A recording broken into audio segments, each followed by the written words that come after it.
जिस तरह से हम लोगों ने पोजीशन टाइम ग्राफ देखा था, बिल्कुल उसी तरीके से हम लोग बच्चों अब वेलोसिटी टाइम ग्राफ देखेंगे। वेलोसिटी टाइम ग्राफ में हम लोग जो ग्राफ प्लॉट करते हैं वो उसमें एक एक्सिस लेते हैं हम लोग टाइम की, और दूसरी एक्सिस जो लिया करते हैं बच्चों, हम लिया करते हैं वो किसकी, वेलोसिटी की।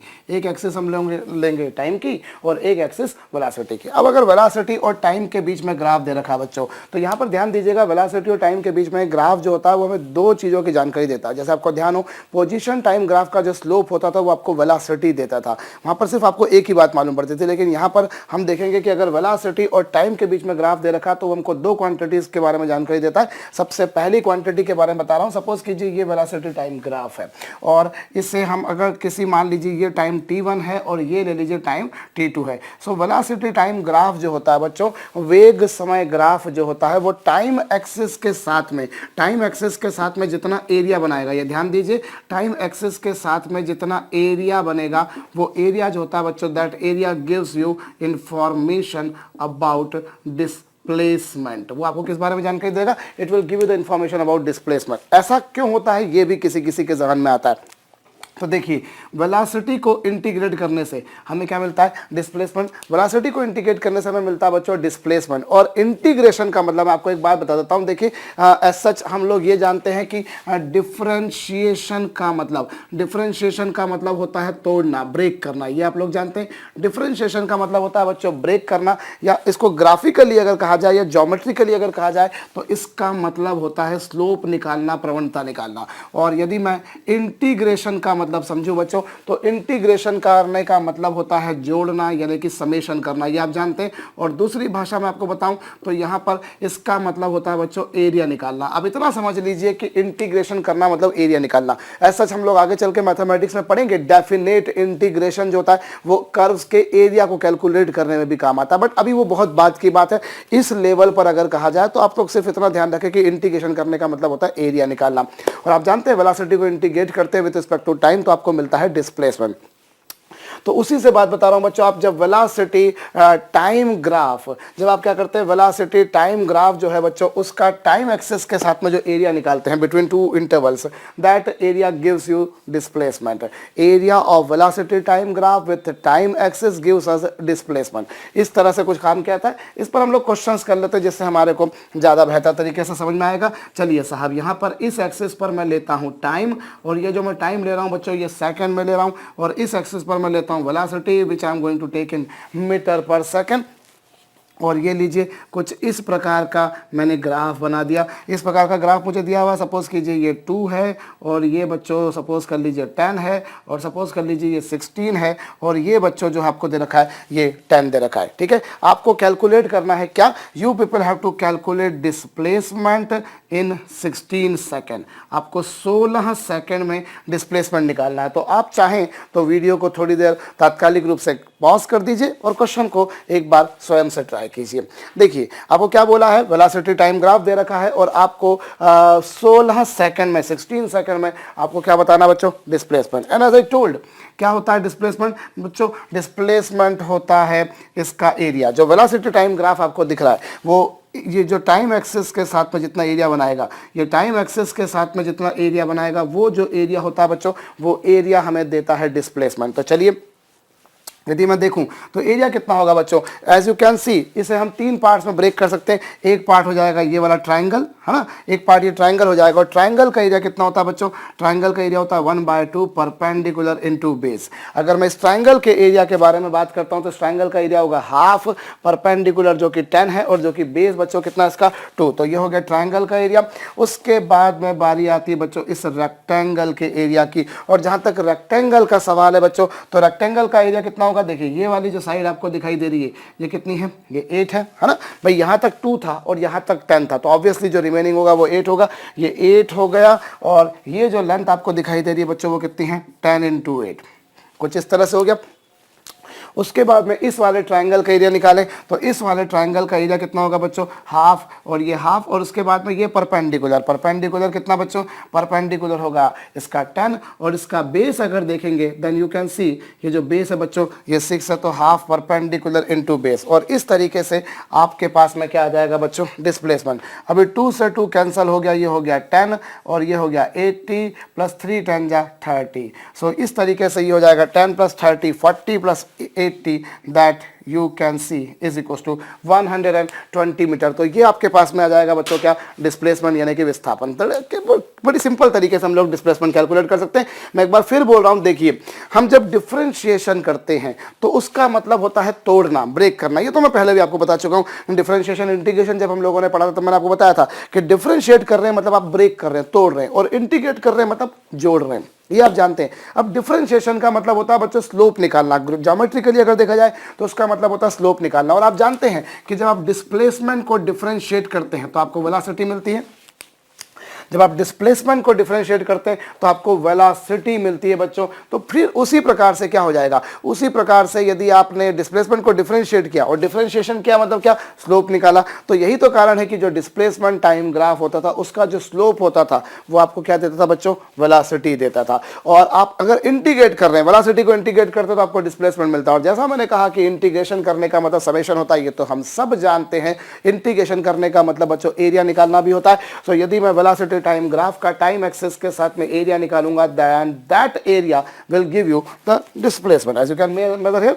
ओके, एक और क्वेश्चन हम लोग कर लेते हैं। चलिए हमें, अच्छा यहां पर जो एरिया निकाला है मैंने यहाँ पर क्या करा, इसको 3 पार्ट्स में ब्रेक कर दिया। एक ट्रायंगल ले लिया, एक रेक्टेंगल ले लिया, एक ट्रायंगल ले लिया। समबडी में अप्रोच इन अनदर वे कि सर ये एक ट्रापेजियम है, ये ट्रापेजियम जिसे हिंदी में कहा जाता है समलंब चतुर्भुज। समलंब चतुर्भुज जिसमें 2 साइड्स एक दूसरे के पैरेलल होती है। जैसे ये देखिए, ये साइड अगर आप देखें तो ये कितनी है बच्चों, 8 है ना भाई, यहाँ तक 2 है, यहाँ तक 10 है, तो ये हो गई 8 और ये हो गई बच्चों कितनी, 16 है ना। और एक ट्रापेजियम का एरिया क्या होता है बच्चों, ट्रापेजियम का एरिया होता है 1/2 सम ऑफ पैरेलल साइड्स। आप जानते होंगे एक ट्रापेजियम का एरिया होता है 1/2 सम ऑफ पैरेलल साइड। ये 8 है, ये 16 है, इनटू उनके बीच के distance 1/2 sum of parallel side 8 + 16 × 10। और इस तरीके से ये हो जाएगा बच्चों 24/2 मतलब 12 × 10 exactly you will get the same answer. So it is immaterial whether you break into this triangle, this rectangle and this triangle, or you can split, you can say directly it is a trapezium. Accordingly you will be getting the desired answer. So इस तरीके से यदि हमें velocity और time graph का अगर हमें क्या दे रखा बच्चों, उसका एरिया निकाल देते तो वो एरिया आपको डिस्प्लेसमेंट देता। चलिए एक प्रैक्टिस के तौर पर एक और क्वेश्चन कर लेते हैं। यहाँ पर टाइम लिया है सेकंड में और यहाँ वेलोसिटी ली है बच्चों मीटर पर सेकंड में। ओके, अब यहाँ पर सपोज कीजिए, चलिए साहब मैंने ये ले लिया, फिर मैंने ये ले लिया, फिर मैंने कुछ ऐसा, और फिर मैंने कुछ इस प्रकार का ग्राफ ले लिया। और यहाँ पर देखिए बच्चों, यहाँ पर सपोज कीजिए ये 5 है, ये सपोज कीजिए 12 है, और ये सपोज कर लीजिए 18 है, और ये सपोज कर लीजिए बच्चों 25 है, और ये वैल्यू सपोज कर लीजिए 20 दे रखिए, और ये वैल्यू आपको कितनी दे रखिए 30। आपको क्या करना है बच्चों, you people have to calculate its displacement. आपको डिस्प्लेसमेंट बताना है इन 25 सेकंड। बिल्कुल सिंपल, मैंने प्रैक्टिस के लिए आपको सिर्फ ये क्वेश्चन दिया है। So you people are advise कि वीडियो को पॉज करें, एक बार खुद से क्वेश्चन को ट्राई करें। और वैसे भी मैं आपसे कहता आ रहा हूं कि जब जब आपको क्वेश्चन मिलता है तब तब आप वीडियो को पॉज करके जरूर करते रहे बच्चों खुद से, तो उससे आपकी बेहतर कमांड हो पाएगी। चलिए अब अगर हम देखें तो हमें कुल मिलाकर क्या करना है, 25 सेकंड में हमें डिस्प्लेसमेंट निकालना है। और अगर मुझे 25 सेकंड में डिस्प्लेसमेंट निकालना है मतलब मुझे अल्टीमेटली एरिया निकालना है। एरिया निकालता हूं तो चलिए हम क्या करते हैं, यहाँ पर अगर हम देखें तो ये ट्रायंगल बन जाएगा जैसा कि आप ये देख रहे हैं, फिर ये एक रेक्टेंगल बन रहा है। इस रेक्टेंगल को एक काम करते हैं, हम रेक्टेंगल को थोड़ा सा आगे बढ़ा देते हैं। सो फिर एक ये रेक्टेंगल हो जाएगा, है ना। ये सेक्शन 1 नाम दे दिया, चलिए इसको सेक्शन नंबर 2 नाम दे दिया, इसको सेक्शन नंबर 3 नाम दे दिया, और इसको सेक्शन नंबर 4 नाम दे दिया। ये 1 है, ये 2 है, ये 3 है, ये 4 है। अब अगर मैं इसका एरिया निकालूं तो एरिया किसके बराबर आएगा बच्चों, एरिया हो जाएगा, एरिया क्या हो जाएगा बच्चों, एरिया हो जाएगा 1/2 परपेंडिकुलर। परपेंडिकुलर कितना बच्चों इसका 20, और इसका बेस कितना, बेस देखिए वो है 5। अगर मैं ट्राइंगल का एरिया कैलकुलेट करता हूं तो ट्राइंगल का एरिया कितना होता है बच्चों, हाफ परपेंडिकुलर इनटू बेस। तो ये ट्राइंगल का एरिया आ गया। और फिर उसके बाद में इस रेक्टेंगल को एरिया को देखिए, जो जिसको मैंने सेक्शन नंबर 2 नाम दिया है, तो वो कितना होगा बच्चों, वो देखिए वो 20 है, ये 20 है। और अगर इतनी लेंथ को अगर आप देखें, यहाँ तक की लेंथ कितनी थी बच्चों, 5 थी, यहाँ तक की लेंथ कितनी थी, 18 थी। तो इन दोनों के बीच का जो डिफरेंस होगा बच्चों वो 20 इंटू 13 है। चलिए ये साहब 20 और ये हो गया 13, तो ये लेंथ इंटू ब्रेथ। फिर उसके बाद में इस ट्राइंगल का एरिया आएगा बच्चों, इस ट्राइंगल का एरिया होगा 1/2, 1/2। और ये परपेंडिकुलर कितना है, एज यू कैन सी ये परपेंडिकुलर है बच्चों कितना, 10। इसका परपेंडिकुलर है 10 और इसके बेस को अगर आप देखें तो वो कितना बच्चों, 6। ओके, यदि हम ट्राइंगल का एरिया देखें तो ट्राइंगल का एरिया हाफ, और ये परपेंडिकुलर 10 कैसे आया, मे भी आपको नहीं समझ में आ रहा हो। तो चलिए साहब ये कितना है, 30 है, ये 30 है। और ये कितना है साहब, ये 30 था और ये 20 था। तो बाकी कितना बच गया, बाकी ऑब्वियसली 10 बचेगा। और अगर इसके बेस को देखा जाए तो बच्चे वो 6 होगा। उसके बाद में ये जो आपको चौथा सेक्शन दिखाई दे रहा है, it is also a triangle, it is also a triangle. और इसका एरिया कितना होगा बच्चों, 1/2। ये परपेंडिकुलर, इसका परपेंडिकुलर अगर हम देखें तो इसका परपेंडिकुलर होगा 30। और जहां तक इसके बेस का सवाल है बच्चों, सो इसका बेस होगा 7। बड़ा सिंपल सी बात है बच्चों, सिर्फ आपको एरिया निकालना। मैंने जैसा सेक्शन बनाया 1 2 3 4, हो सकता है कि आप में से किसी व्यक्ति ने सॉल्व करा जो वीडियो को पॉज किया होगा, तो किसी और तरीके से किया। मुद्दे की बात ये नहीं कि आप उसको कौन कौन से सेक्शन में ब्रेक कर रहे हो, किस तरह के सेक्शन में ब्रेक कर रहे हो, आंसर करेक्ट होना चाहिए, लॉजिक सही होना चाहिए, है ना। हो सकता है कि किसी ने उसको ये वाला ट्राइंगल, फिर ये वाला एक रेक्टेंगल, फिर यहाँ पर ये एक जो है बच्चों ये पूरा का पूरा एक ट्रैपेजियम बन रहा है, क्योंकि देखिए ये वाली साइड और ये वाली साइड दोनों एक दूसरे के पैरेलल हैं। सो समबडी में थिंक कि ये एक ट्रैपेजियम ले लेते हैं और फिर यहाँ पर एक ट्राइंगल ले लेते हैं, इस तरीके से भी कर सकते हैं। आप कैसे भी कीजिए, आपका लॉजिक फंडामेंटल कॉन्सेप्ट जो है वो बिल्कुल सही होना चाहिए। आपको कोई भी ताकत दुनिया की नहीं रोक सकती, आप अगर उसको सही तरीके से कैलकुलेट कर रहे हैं तो। एक बार फिर बोल रहा हूँ, देखिए इस ट्राइंगल का एरिया निकालूं तो 1/2, और ये परपेंडिकुलर कितना बच्चों, 20 है, और बेस कितना है बच्चों, 5 है। फिर इस रेक्टेंगल को लिया मैंने, ये पूरा रेक्टेंगल लिया, तो ये कितना बच्चों, 20, और यहाँ से यहाँ तक की लेंथ 13 थी। फिर अगर मैं इस ट्राइंगल को देखूँ तो इसका ये कितना, ये 30 था, ये 20 था, तो बाकी कितना बचा, बाकी बचा 10। ओके, और बेस अगर देखा जाए बच्चों तो बेस इसका 6 है। फिर इस ट्राइंगल का एरिया देखें तो ट्राइंगल का एरिया कितना होगा बच्चों, ट्राइंगल का एरिया होगा 1/2 परपेंडिकुलर जो कि 30 है, और बेस इसका 7। इस तरीके से कैलकुलेट कर लेंगे। एंड ऑब्वियसली जो डिस्प्लेसमेंट आएगा बच्चों उसकी यूनिट होगी मीटर। कुछ कुछ लोगों के जहन में आता है कि सर एरिया आपने कैलकुलेट किया, सर हमने बचपन से पढ़ते हुए आ रहे हैं एरिया की यूनिट मीटर स्क्वायर होती है, सर एरिया की यूनिट मीटर स्क्वायर होती है, सो फिर यहां पर मीटर कैसे आ गई। बच्चों आप जब एरिया की यूनिट मीटर स्क्वायर बोलते हो, मान लीजिए आप कोई रेक्टेंगल लेके चलते हैं, चलिए ये आपके पास में एक रेक्टेंगल है, अब इसकी लेंथ भी आप मीटर में कैलकुलेट करेंगे और इसकी लेंथ भी आप मीटर में कैलकुलेट करेंगे, और जब इन दोनों को मल्टीप्लाई करेंगे तो ऑब्वियसली बच्चों metre into metre would become metre square. ये क्वेश्चन बना करता है, लोगों के जहन में आता है, मैंने देखा है बिल्कुल कि साहब अगर मैं एरिया को कैलकुलेट करता हूं, सर मैं एरिया मीटर स्क्वायर में होता है, सेंटीमीटर स्क्वायर में होता है, सर ये एरिया मीटर में कैसे आ गया, सर आपने डिस्प्लेसमेंट निकाला तो वो मीटर में कैसे आ गया। बच्चों एक बात तो आप जानते हो कि डिस्प्लेसमेंट की यूनिट मीटर होगी, वो मीटर स्क्वायर तो नहीं हो सकती, वो सेंटीमीटर स्क्वायर तो नहीं हो सकती, वो मीटर होगी, सेंटीमीटर होगी, किलोमीटर होगी, वगैरह वगैरह, लेकिन वो मीटर स्क्वायर तो नहीं होगा, है ना। अब एरिया की यूनिट मीटर स्क्वायर अभी तक हम पढ़ते हुए आ रहे, तो वो क्यों थी, क्योंकि आप लेंथ भी मीटर में लेते थे, ब्रेड्थ भी मीटर में लेते थे। अरे भाई अगर आप ट्राइंगल भी ले लेते हैं, मान लीजिए, तो ट्राइंगल का एरिया आप बोलते हैं half into perpendicular into base, तो परपेंडिकुलर भी मीटर में लेते हैं, बेस भी मीटर में लेते हैं, metre into metre becomes metre square. But my dear student here you see, जब मैं इसका एरिया निकालता हूं तो इधर जो लेंथ है बच्चों वो मीटर पर सेकंड में, जरा गौर कीजिए, वो मीटर पर सेकंड में, और यहां जो लेंथ है बच्चों वो सेकंड में है। सो मीटर पर सेकंड इंटू सेकंड, सेकंड से सेकंड कैंसल, क्या आ गया, मीटर। वही तो मैंने यहां पर लिखा है। इस तरह से आप समझ सकते हैं कि यहां जो यूनिट ली गई है बच्चों वो मीटर पर सेकंड में ली गई है, और यहां जो यूनिट ली गई है बच्चों वो सेकंड में ली गई है। सो मीटर पर सेकंड को सेकंड से मल्टीप्लाई कर दीजिए, you people will get exactly into metres, इस तरीके से। सो बच्चों हम ध्यान दें कि जब हमको वेलोसिटी टाइम ग्राफ दे रखा हो और उसका टाइम एक्सिस के साथ में हम दो इंटरवल के बीच में एरिया निकाल देते हैं, then that area is equal to displacement. चलिए हम लोग ये क्वेश्चन कर चुके होंगे, आप लोग मेरे ख्याल से आप लोगों ने सॉल्व कर लिया होगा। अब मैं एक और आपको क्वेश्चन देता हूं बच्चों। यहां पर हमें जो है बच्चों कुछ इस प्रकार से ग्राफ दे रखा है, मान लीजिए हमें इस एक्सिस पर टाइम दे रखा है, इस एक्सिस पर वेलोसिटी दे रखी है। ओके, मैं एक बार फिर से इसको बना देता हूँ। यहाँ पर मुझे एक एक्सिस ऑब्वियसली वेलोसिटी की होगी और एक एक्सिस ऑब्वियसली टाइम की होगी। ये टाइम ले लिया, ये हमने वेलोसिटी ले ली। अभी मुझे जो ग्राफ दे रखा है बच्चों वो कुछ इस प्रकार का दे रखा है, ये लीजिए, कुछ इस प्रकार का ग्राफ दे रखा है। और सपोज कर लीजिए साहब ये वेलोसिटी आपको दे रखी है +30, ये दे रखा है आपको 10 सेकेंड, ये आपको दे रखा है 25 सेकेंड, और ये जो आपको दे रखा है बच्चों ये सपोज कर लीजिए कि है -25, और ये आपको दे रखा है बच्चों सपोज कर लीजिए कितना, ये 35 है, और ये जो है बच्चों वो 45 है। सपोज कुछ इस तरह से आपको दे रखा है।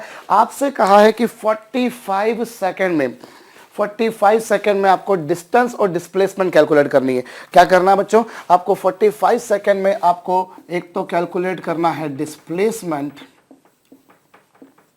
आपको डिस्प्लेसमेंट कैलकुलेट करना है, और आपको डिस्टेंस कैलकुलेट करनी है, आपको विस्थापन भी ज्ञात करना है, और आपको दूरी भी ज्ञात करनी है। ओके, और जो है आपको दोनों की वैल्यू कैलकुलेट करनी है। बोल रखा है कि particle is moving on a line, फिर वही वापस से पार्टिकल आ गया बच्चों, जो एक लाइन पर मूव कर रहा है। Particle is moving on a line whose velocity time graph is given by this expression where velocity has been taken in the unit of meter per second। Velocity को हमने मीटर पर second में लिया है और टाइम को हमने second में लिया। बच्चों आपको काम करना है कि आपको क्या करना है, आपको डिस्प्लेसमेंट और डिस्टेंस कैलकुलेट करनी है। तो मैं आपको एक अच्छी वाली सलाह देता हुआ आ रहा हूं, फिर से दूंगा। वीडियो को पॉज कर दीजिए और प्रश्न को फिर खुद से हल करने की कोशिश कीजिए।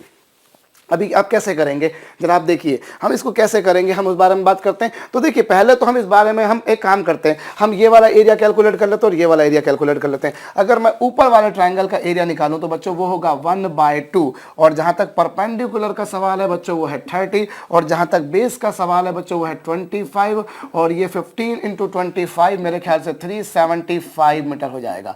और मेरा ख्याल आपका ख्याल मिलना चाहिए, क्योंकि मैंने जो किया है बच्चों वो बिल्कुल सही किया, मैंने कोई गणना में गलती नहीं करी है। सो ये साहब ये हो गया 1/2 perpendicular into base will give you 375।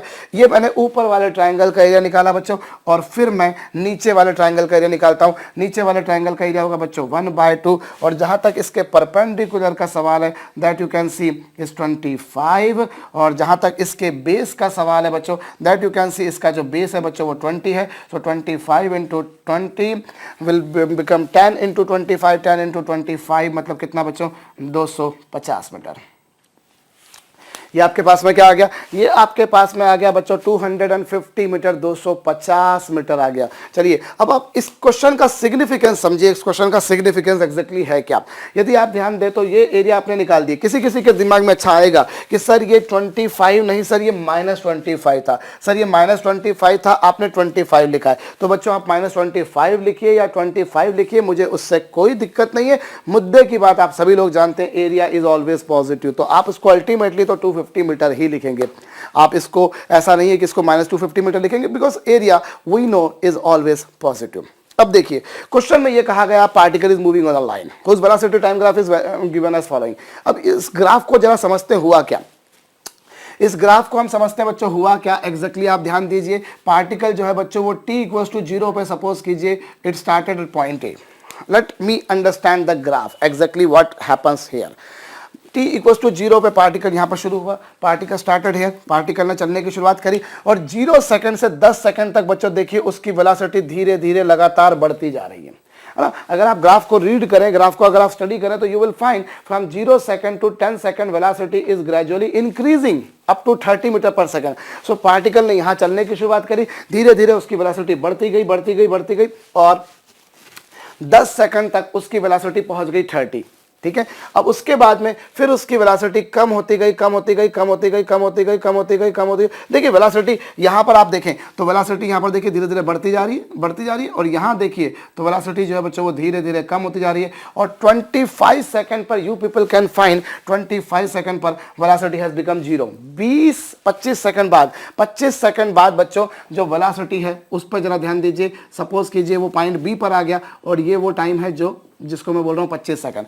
25 second पर जाकर velocity as you can see कितनी हो गई है बच्चों, 0 हो गई है। 25 सेकंड पर वेलोसिटी कितनी हो गई, 0 हो गई। अब उसके बाद में यदि आप देखें तो बच्चों velocity has become negative, velocity जो बच्चों वो नीचे की तरफ आ गई, as you can see velocity नीचे की तरफ आ गई, वेलोसिटी कम होने लग गई है, बढ़ने लगी है, मैग्नीट्यूड वाइज बढ़ने लगी है, लेकिन वो नीचे हो गई है, मतलब वेलोसिटी नेगेटिव हो गई है। वेलोसिटी नेगेटिव हो गई मतलब आप एक बात जानते हैं, देखिए वेलोसिटी जो होती है वो वेक्टर क्वांटिटी होती है, और अगर राइट डायरेक्शन में वेलोसिटी पॉजिटिव है तो ऑब्वियसली लेफ्ट डायरेक्शन की जो वेलोसिटी होगी बच्चों वो नेगेटिव होगी। It is up to you whether you take this direction as positive और this direction as positive. One thing has to be understood very clearly, if this direction is taken as positive this would be definitely negative, and if this is negative this would be treated as positive undoubtedly. So हुआ क्या साहब, हुआ कुछ ऐसा कि suppose कर लीजिए कि पार्टिकल ने बच्चों ए से चलना शुरू किया, और जहां पर मेजरमेंट शुरू करते हैं उसको हम बहुत बार बोल चुके हैं, उसे हम बोला करते हैं 0 सेकंड 0 सेकंड प्रारंभिक समय। अब 0 सेकंड पर चलना शुरू किया भैया, पार्टिकल की वेलोसिटी बढ़ती गई। मान लीजिए मैं एक सिंपल सी बात करता हूं आपको इस तरह से कि मैं गाड़ी से जा रहा हूं, अब मैंने t=0 पर मेरी गाड़ी बिगिन करी, धीरे धीरे मैं एक्सेलरेटर देते जा रहा हूं, गाड़ी की स्पीड बढ़ती जा रही है, गाड़ी की स्पीड बढ़ती जा रही है, फिर 10 सेकंड तक तो मैंने गाड़ी की स्पीड बढ़ाई और गाड़ी की स्पीड कर दी 30। उसके बाद में फिर मैंने डी एक्सीलरेट करना शुरू किया, मैंने वेलोसिटी को कम करना शुरू किया बच्चों, और जब मैं वेलोसिटी को कम करना शुरू करता हूं, जब मैं वेलोसिटी को कम करना शुरू करता हूं तो फिर 25 सेकंड पर जाकर वेलोसिटी में 0 कर देता हूं, उसके बाद वेलोसिटी नेगेटिव हो जाती है। मतलब इसके बाद जो है बच्चों पार्टिकल जो है वो पहले तो ऐसे जा रहा था, ऐसे जा रहा था, और 25 सेकंड बाद पार्टिकल जो है बच्चों वो ऐसे आने लग जाता है। It reverses the motion, it reverses the motion, और यहां पर देखिए वेलोसिटी 0 हो गई, और उसके बाद में फिर वो पीछे की तरफ आने लग गया, फिर वापस से वो पीछे की तरफ जब वो आने लग गया तो फिर धीरे धीरे वो अपनी गाड़ी का एक्सीलरेटर दिया जा रहा है, वेलोसिटी बढ़ाते जा रहा है, और 35 सेकंड तक उसने वेलोसिटी बढ़ाई 25 मीटर पर सेकंड। उसके बाद में फिर उसने वेलोसिटी को कम किया, वेलोसिटी को कम किया बच्चों, और फाइनली 45 सेकंड पर वेलोसिटी उसने 0 कर दी। अब देखिए हुआ क्या, पार्टिकल ने रिवर्स किया और पार्टिकल कहीं यहां आकर, ये देखिए ये कितना था, t बराबर 25 सेकंड, और ये बच्चों है आपके पास में क्या, t बराबर 45 सेकंड। 45 सेकंड पर जाकर particle comes to rest, 45 second पर जाकर बच्चों particle comes to rest, its velocity is becoming 0, शून्य सिफर हो गई। तो इस प्रकार की कुछ पिक्चर बनती हुई नजर आ रही होगी आपको। भाई देखिए जब वेलोसिटी आप क्या कर रहे हैं, वेलोसिटी एक वेक्टर क्वांटिटी है, और वेक्टर क्वांटिटी होने के कारण क्या होगा, अगर आप राइट डायरेक्शन को पॉजिटिव लोगे बच्चों तो लेफ्ट डायरेक्शन नेगेटिव होगी, और अगर आपने लेफ्ट डायरेक्शन को इसको नेगेटिव लिया तो ये पॉजिटिव होगी। अभी 0 सेकंड से 25 सेकंड तक वेलोसिटी आप देखिए ऊपर है, मतलब पॉजिटिव है, और उसके बाद में वेलोसिटी नेगेटिव है, मतलब 25 सेकंड तक पार्टिकल ऐसे गया और 25 सेकंड बाद पार्टिकल ऐसे हो गया। और मैंने वैसे भी आपको बताया है कि जिस पर्टिकुलर मूवमेंट पर पार्टिकल अपने मोशन की डायरेक्शन को रिवर्स मारता है, एग्जैक्टली 180 डिग्री से रिवर्स मारता है बच्चों, उस पॉइंट पर वेलोसिटी 0 होती है। मैंने आपको याद दिलाऊं, हम लोगों ने देखा, हमने इसी चैप्टर में मैंने आपको बताया कि जब मैं पेन को ऊपर फेंकता हूं मान लीजिए तो टॉप मोस्ट पॉइंट पर वेलोसिटी 0 हो जाती है, टॉप मोस्ट पॉइंट पर वेलोसिटी जो हो जाती है बच्चों वो 0 हो जाती है। क्यों 0 हो जाती है, वहां पर रिवर्स मारा उसने। इसी तरीके से मैंने आपको एक सिंपल हार्मोनिक मोशन का एग्जांपल बताया था कि सपोज करिए पार्टिकल जो है बच्चों वो आर एस के बीच में चल रहा है, ये जो होती है इसे मीन पोजीशन बोलते हैं। आपको ध्यान दिलाऊं, मैंने बताया यहाँ पर आपको वेलोसिटी 0 होती है, यहाँ पर वेलोसिटी 0 होती है पर एक्सीलरेशन 0 नहीं होता। मैंने आपको बताया था इट इज नॉट नेसेसरी कि वेलोसिटी 0 हो तो एक्सीलरेशन भी 0 हो, may be may not be, हो सकता है कि ऐसा हो और ऐसा ना हो, ऐसा भी हो सकता है। जबकि आप जो मीन पोजीशन होती है बच्चों वहां पर आप जानते हैं velocity is not equal to 0 but acceleration becomes 0, so it is not necessary that when acceleration is 0 velocity is also 0। इसका मतलब मैं आपको ऐसे बता चुका हूं कि बच्चों जब एक्सीलरेशन 0 होता है तो वेलोसिटी कांस्टेंट होती है, और इसे हम बोला करते हैं यूनिफॉर्म मोशन या फिर motion with uniform velocity. Anyways अभी मुद्दे की बात क्या बच्चों, यहां पर मैं आपसे यह कह रहा हूं कि आप देखिए अब 0 सेकंड से 25 सेकंड तक वेलोसिटी पॉजिटिव रही, मतलब particle was moving rightward. After 25 second up to 45 second particle reverses the motion, और पहले 25 सेकंड का जो एरिया आ रहा है बच्चों वो 375 मीटर आ रहा है। मतलब इस डायरेक्शन में जब पार्टिकल गया बच्चों तो वो 375 मीटर गया, वो 375 मीटर गया, और इस जब 25 सेकंड से 45 सेकंड का जो एरिया आया बच्चों that you see is equals to 250 metre, है ना, 250 मीटर आ गया। देखिए इधर का अगर मैं एरिया निकालता हूं तो वो पॉजिटिव आ रहा है, वो 375 मीटर आ रहा है, और इधर का एरिया जो आ रहा है बच्चों वो 250 मीटर आ रहा है।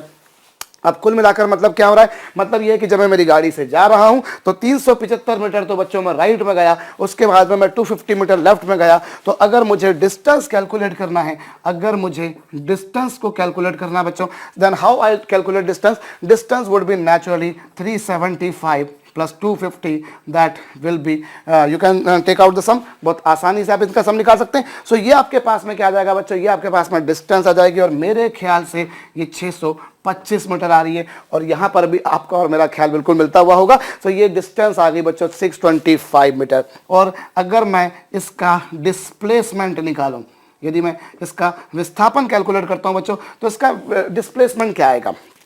देखिए मैंने शुरुआत कहाँ से करी, मैंने शुरुआत यहाँ से करी, 375 मीटर में इधर गया, फिर मैं इधर आया और फाइनली मैं यहाँ पर पहुँच गया, इधर फाइनली मैं यहाँ आके रुक गया, है ना भाई। मैं पहले 25 सेकंड, सॉरी पहले 30 सेकंड, पहले 25 सेकंड, 0 सेकंड से 25 सेकंड तक मैं राइट में जा रहा हूँ, ए से बी जा रहा हूँ, और उसके बाद में मैं पीछे आ रहा हूँ और फाइनली यहाँ के रुक जाता हूँ। तो देखिए 375 में इधर गया, फिर 250 इधर गया, तो कुल मिलाकर जो डिस्प्लेसमेंट होता है बच्चों, displacement you must be knowing is the least gap between the initial and the final position, and initial position was here and finally the particle has come to this position. So what about the displacement? As you can see, this length is 375 while this length is 250. So this length will be बच्चों 375 minus 250। जो displacement आएगा वो कितना आएगा, 375 minus 250, so that you will say it is 125 metre, 125 metre. Hope मेरे ख्याल से ये सवाल इतना कुछ ज़्यादा डिफिकल्ट नहीं था जो आप लोग नहीं कर पाए होंगे। बहुत से लोगों में से आपने कर भी लिया होगा, पर कुछ लोग ऐसे रहे होंगे जो नहीं कर पाए होंगे। ओके, और अब इस बस बेसिकली ग्राफ को समझने की बात है कि भैया 25 सेकंड तक वेलोसिटी पॉजिटिव है, पार्टिकल राइट में जा रहा है, 25 सेकंड के बाद पार्टिकल की वेलोसिटी नेगेटिव हो गई, मतलब पार्टिकल जो है बच्चों वो पीछे की तरफ आ रहा है। तो जो डिस्टेंस होगी वो तो ये वाली भी और ये वाली भी दोनों लेंगे, क्योंकि डिस्टेंस से मतलब हमको होता है लेंथ ऑफ पार्टिकल, भाड़ में जाए कि पार्टिकल शुरू में कहाँ था बाद में कहाँ था, हमें उससे मतलब नहीं कितना चला, that does matter in case of distance. But when you talk about displacement, it is irrelevant what particular path has been followed. The thing is that what was the initial position, what is the final position, that is the only thing which is influenced over here. So now we come to हमने मेरे ख्याल से आप लोगों में से बहुत से लोगों ने करा होगा, मैं फिर वही बात बोल रहा हूँ। चलिए, अगर नहीं कर पाए हों और आपने इसको कॉपी भी नहीं करा हो तो आप वीडियो को पीछे ले जाकर भी कॉपी कर सकते हैं। समय को पीछे ले जाना एज सच बहुत कठिन काम होता है, पर वीडियो लेक्चर्स में ये थोड़ा थोड़ा संभव हो जाता है ना। चलिए साहब, हम थोड़ा सा और आगे बढ़ते हैं, और एक क्वेश्चन मैं आपको देता हूं बच्चों। यहां पर मैं क्वेश्चन दे रहा हूं कि पार्टिकल इज मूविंग। बोर हो गए होंगे मेरे ख्याल से पार्टिकल को मूव करा के, पर बेटा कराना तो पड़ेगा। अगर अपने को मार्क्स चाहिए, रैंक चाहिए, सिलेक्शन चाहिए, तो अपने को पार्टिकल को मूव कराना पड़ेगा। चलिए साहब, एक पार्टिकल है जिसकी वेलोसिटी आपको दे रखी है 5t-7। You write down a problem that particles moving on a line whose velocity with time is varying according to the following equation। एक पार्टिकल एक लाइन में चल रहा है जिसकी वेलोसिटी टाइम के साथ में कुछ इस इक्वेशन से वेरी कर रही है। ठीक है बच्चों, और आपको फर्स्ट 2 सेकंड में ध्यान दीजिए, फर्स्ट 2 सेकंड में आपको कैलकुलेट करनी है distance travelled. What you have to calculate, you have to calculate the distance travelled in first 2 second. तो क्या करेंगे बच्चों, फिर वही घिसी पिटी सी बात, वीडियो को पॉज करने का, मेरे गले को आराम देने का और आपको काम करने का। देखिए साहब, फर्स्ट 2 सेकंड में आपको डिस्टेंस निकालनी है, वेलोसिटी दे रखी है। तो बोले कौन सी बड़ी बात है सर, ये तो बहुत लल्लू क्वेश्चन है, इससे बड़े बड़े क्वेश्चन हम लोग पहले कर चुके हैं। ये साहब ये कैसे होगी सर, आपको पता है जो डिस्टेंस होती है उसका जो इक्वेशन होता है सर वो ये होता है। सर आप वेलोसिटी को इंटीग्रेट कर दो, आप वेलोसिटी को इंटीग्रेट कर दोगे आपको डिस्टेंस मालूम पड़ जाएगी। तो ये देखिए साहब क्या होगा, यहाँ पर देखिए ये t1 और t2 है ना, और फर्स्ट 2 सेकंड का मतलब आप समझ गए होंगे। अब तो मेरे ख्याल से आप अच्छी तरह से वाकिफ होंगे। फर्स्ट 2 सेकंड मतलब 0 सेकंड से 2 सेकंड तक। तो चलिए साहब, आप 0 सेकंड से 2 सेकंड तक वेलोसिटी को इंटीग्रेट कर दीजिए। ये लीजिए साहब, ये मैंने इसको इंटीग्रेट किया।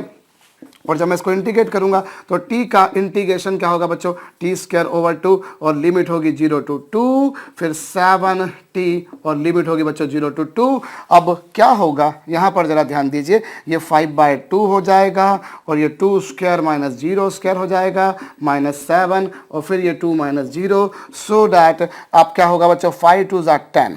ये देखिए ये हो जाएगा 5 2 10, क्योंकि 2 से 2 का स्क्वायर कैंसिल होकर 2 5 10 हो जाएगा, -7 4 14 हो जाएगा और इस तरीके से क्या आ जाएगा बच्चों -4 मीटर। तो ये आपके पास में क्या आ गई बच्चों, ये आपके पास में आ गई डिस्टेंस। सिंपल सा क्वेश्चन था, आपको वेलोसिटी का एक्सप्रेशन दे रखा था और आपको डिस्टेंस कैलकुलेट करनी थी और आपने डिस्टेंस कैलकुलेट करने के लिए सिंपल सा फार्मूला लगाया, आपका काम हो गया, है ना। अब यहां पर मैं दावे के साथ कह सकता हूं कि आप में से बहुत से स्टूडेंट ने यही मेथड अपनाई होगी जो मेथड मैंने अपनाई है। किसी किसी के दिमाग में बाद में ठनका होगा, अरे यार डिस्टेंस -4 मीटर, डिस्टेंस तो कभी नेगेटिव नहीं होती, क्योंकि सर डिस्टेंस तो लेंथ ऑफ पाथ ट्रेवर्स्ड होती है, चले गए पथ की लंबाई होती है, and it can never be negative, so it can never be -4। Sir आप एक काम कीजिए, इसको +4 कर दीजिए, सर हिसाब से लगा लीजिए थोड़ा सा और इसको +4 कर दीजिए, है ना। कुछ लोगों ने इसको +4 भी लिखा होगा, कुछ लोगों को लगा होगा कि नहीं यार क्वेश्चन में कुछ ना कुछ दाल में काला है, कुछ प्रॉब्लम है। तो क्या प्रॉब्लम है उस बारे में हम बात करेंगे अभी। देखिए आपने ये जो मेथड अपनाई है बच्चों, ये मेथड अनफॉर्चुनेटली गलत है। क्यों गलत है? क्योंकि आप एक बात जानते हैं कि आपको फर्स्ट 2 सेकंड में क्या पूछी है, डिस्टेंस। फर्स्ट 2 सेकंड में बच्चों आपको जो पूछी है वो क्या पूछी है, डिस्टेंस। और आपको मैं याद दिला दूं, वेलोसिटी को इंटीग्रेट करके आप जो निकाला करते हैं वो डिस्टेंस नहीं आती बच्चों, वो आती है डिस्प्लेसमेंट। वो क्या आती है एक्चुअली, वो आती है आपके पास में क्या, ये आती है डिस्प्लेसमेंट। गौर कीजिए, ये आपके पास में डिस्प्लेसमेंट आता है, वेलोसिटी को इंटीग्रेट करने से डिस्प्लेसमेंट आता है। बट माय डियर स्टूडेंट, आप एक बात समझ लीजिए, अगर पार्टिकल एक लाइन में चलता है एक ही डायरेक्शन में तो डिस्टेंस और डिस्प्लेसमेंट इक्वल होते हैं, अदरवाइज ऐसा जरूरी नहीं है कि हर बार हो। If you are moving on the line, अगर आप एक लाइन में एक डायरेक्शन में चल रहे हैं तब तो दोनों इक्वल होंगे। जैसा अभी हमने देखा था क्वेश्चन में, इससे पहला वाला क्वेश्चन, कि जब हम पार्टिकल पहले ऐसा जा रहा था फिर ऐसे आ रहा था, तो क्या डिस्टेंस और डिस्प्लेसमेंट इक्वल आए? नहीं आए। भले ही पार्टिकल एक लाइन में चला, कुछ लोग बोला करते हैं when a particle moves on a line then distance and displacement are equal. Sorry, अगर एक लाइन पर चले उससे मतलब नहीं होता। एक लाइन पर अगर एक ही डायरेक्शन में चलेगा तब डिस्टेंस और डिस्प्लेसमेंट इक्वल होंगे, अदरवाइज ऐसा नहीं होगा। If particle is moving on the line in a direction then distance and displacement are necessarily equal, otherwise it happens in every case it doesn't happen so.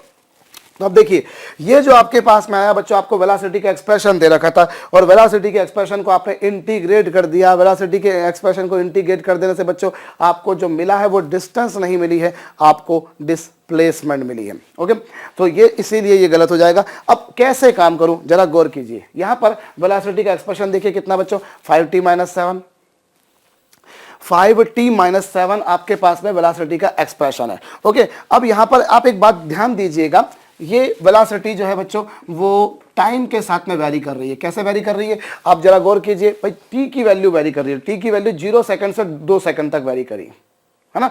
t की value, भाई first 2 second के बीच में मुझे काम करना है, मतलब t की वैल्यू 0 सेकंड से 2 सेकंड के बीच में वैरी करी। अब जब t की वैल्यू वैरी करेगी तो वेलोसिटी वैरी करेगी, वेलोसिटी की वैल्यू वैरी करेगी। मैं एक काम करता हूं, लेट मी फाइंड कब वेलोसिटी 0 हो रही है।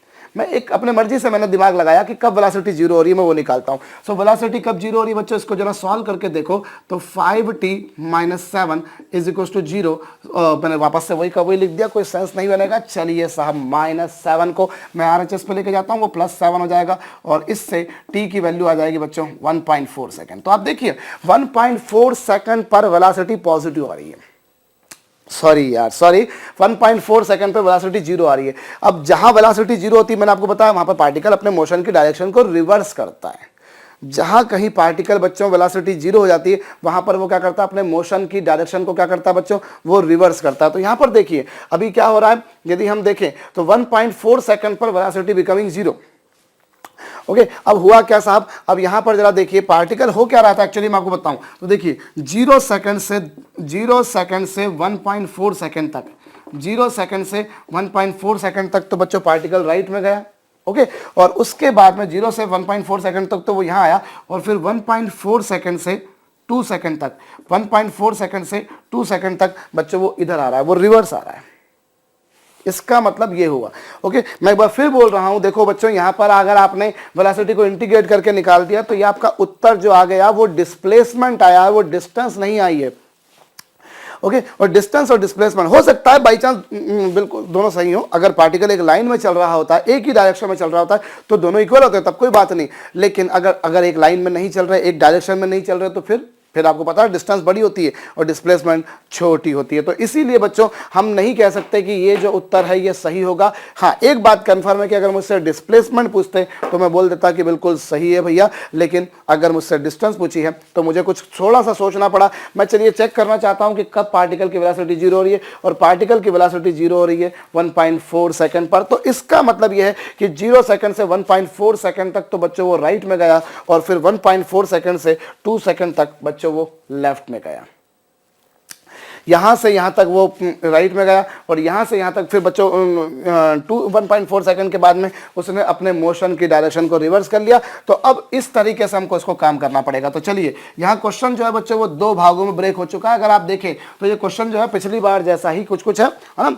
हम पिछली बार ग्राफिकल क्वेश्चन दिया था, इस बार मैंने इक्वेशन वाला क्वेश्चन दिया है। अब यहां पर यदि हम देखें तो देखिए 0 सेकंड से 1.4 सेकंड के बीच, 0 सेकंड से 1.4 सेकंड के बीच उसने कितना चला, मान लेते हैं चलिए S1, ठीक है। 0 सेकंड से 1.4 सेकंड तक उसने जो चला बच्चों, उसको मैंने नाम दे दिया S1, और वो क्या होगा बच्चों, वो होगा 5t माइनस 7, सॉरी ये लीजिए, ये 5t माइनस 7 इंटू dt, ये कुछ आया। अब इसका इंटीग्रेशन करेंगे तो ये क्या होगा बच्चों, 5/2 टी स्क्वायर माइनस, और लिमिट क्या है इसकी, लिमिट है 0 to 1.4, फिर 7 का 70, और लिमिट है बच्चों कितनी, 0 to 1.4।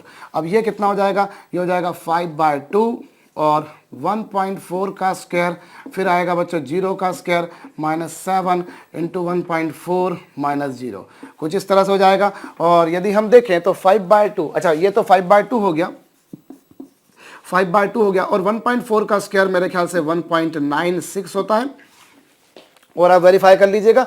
और 7 इंटू 1.4 क्या हो जाएगा बच्चों, ये हो जाएगा 8.4, 9.8, कुछ ऐसा। ओके, और यहाँ पर यदि हम देखें तो ये 9.8 हो गया, ये 1.96 हो गया, और इसको यदि हम सॉल्व करेंगे तो 2 से ये जाएगा बच्चों 0.98 टाइम्स, सो 2 इंटू 0.98 माइनस 9.8, और ये हो जाएगा 4.9 माइनस 9.8, मतलब कितना हो गया, मतलब हो गया ये कितना बच्चों, this is equals to minus 4.9 metre, minus 4.9 metre आ गया। मतलब एक्चुअली हो क्या रहा है, मैं आपको थोड़ा सा बता देता हूँ। देखिए, मेरे ख्याल से ये आप समझ चुके हैं कि 1.4 सेकंड के बाद उसकी वेलोसिटी 0 हो रही है, मतलब 1.4 सेकंड पर उसने अपने मोशन को रिवर्स मारा है।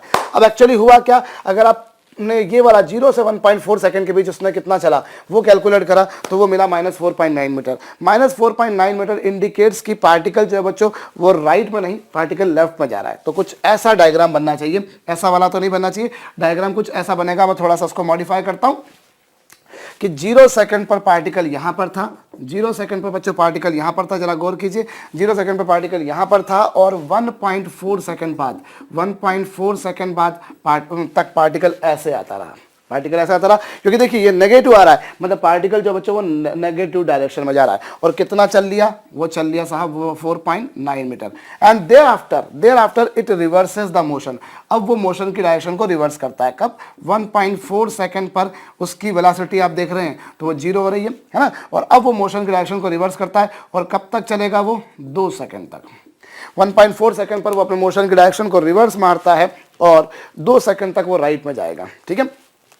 तो अब ये तो हो गई हमारे पास में जो पहली वाली डिस्टेंस थी बच्चों, उसको हमने लिखा S1। अब मैं जो दूसरी वाली डिस्टेंस है उसको कैलकुलेट करता हूं तो वो होगा S2, और S2 के लिए क्या होगा, कहां से कहां तक, 1.4 सेकंड से 2 सेकंड तक। तो ये लीजिए, ये 1.4 सेकंड हो गया, ये हो गया 2 सेकंड। और अब जरा गौर कीजिएगा, अब मैं वेलोसिटी की इक्वेशन को बच्चों 7 माइनस 5t लिखूंगा। क्या लिखूंगा, 7 माइनस 5t। ध्यान दे लीजिएगा, बहुत काम की बात की, एसएस तो वेलोसिटी की जो इक्वेशन है बच्चों वो 5t माइनस 7 है, वो 5t माइनस 7 है, लेकिन अब मैं उसको क्या लिख रहा हूं, 7 माइनस 5t। आप चाहे तो 5t माइनस 7 भी लिख सकते हैं। चलिए हम वही का वही लिख लेते हैं, उससे कोई फर्क नहीं पड़ेगा। ये ले लीजिए साहब, मैं 5t माइनस 7 ले लेता हूँ, कुछ इस तरह से, ठीक है। अब ये मैंने कर लिया। अब मैं इसको इंटीग्रेट करूंगा बच्चों, इसको मैं इंटीग्रेट करूंगा, ये 5/2 आएगा और ये टी स्क्वायर, लिमिट कितनी बच्चों 1.4 से लेके 2 तक, और फिर ये 7 का 7t और लिमिट कितनी बच्चों 1.4 से 2 तक। और ये देखें आप, तो ये 5/2 है और ये 2 का स्क्वायर माइनस 1.4 का स्क्वायर माइनस 7, और ये कितना हो जाएगा बच्चों 2 माइनस 1.4, और ये कितना हो जाएगा बच्चों, ये 5/2 है और ये 4 है ना, ये 4 हो गया, और ये 1.96 और ये 7 और 2 इंटू में से इतना जाएगा, तो ये 7 इंटू 0.6, 7 इंटू 0.6 कितना हो जाएगा बच्चों, 7 इंटू 0.6 हो जाएगा 4.2, 4.2 हो जाएगा। अब आपको इसको सॉल्व करना है, बस आपको इसको सॉल्व करना है। तो चलिए 4 में से 1.96 जाएंगे तो 2.04 बचेंगे। ये लीजिए 5/2 into 2.04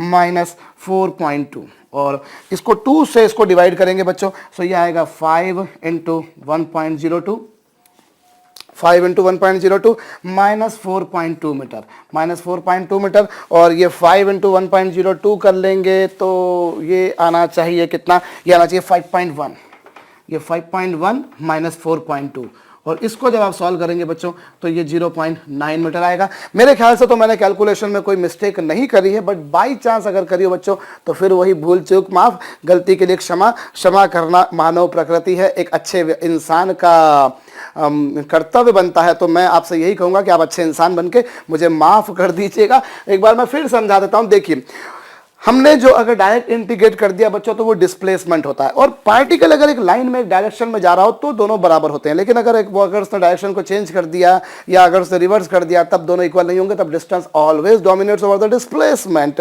that what I have done over here. So अब मैंने देखा कि 1.4 सेकंड पर उसकी वेलोसिटी 0 हो रही है, मतलब 1.4 सेकंड पर वो रिवर्स मार रहा है। अब 0 सेकंड से 1.4 सेकंड तक, 0 सेकंड से 1.4 सेकंड तक वो एक डायरेक्शन में गया, 1.4 से 2 सेकंड तक फिर वो दूसरी यानी कि विपरीत अपोजिट रिवर्स डायरेक्शन में आएगा। तो 0 से 1.4 सेकंड तक उसने कितना चला, मैंने उसे मान लिया बच्चों S1, आई थिंक दैट उसे मैं कितना मान लेता हूँ, S1 मान लेता हूँ। तो चलिए वो मेरे पास में कितना आ गया बच्चों, वो मेरे पास में आ गया S1, ओके। और जब मैं दूसरा निकालने जाता हूं तो वो अच्छा ये वैल्यू कितनी आ रही है, ये नेगेटिव आ रही है। हमने यहाँ पर मैं बोलता हूँ 5 का इंटीग्रेशन हो जाएगा 5/2 टी स्क्वायर, और फिर इसको हम सॉल्व करेंगे। मैं फिर बोल रहा हूँ बच्चों, मेरे ख्याल से मैंने सॉल्व करने में कोई गलती नहीं करी है, बाई चांस गलती करी हो तो मुझे क्षमा कीजिएगा।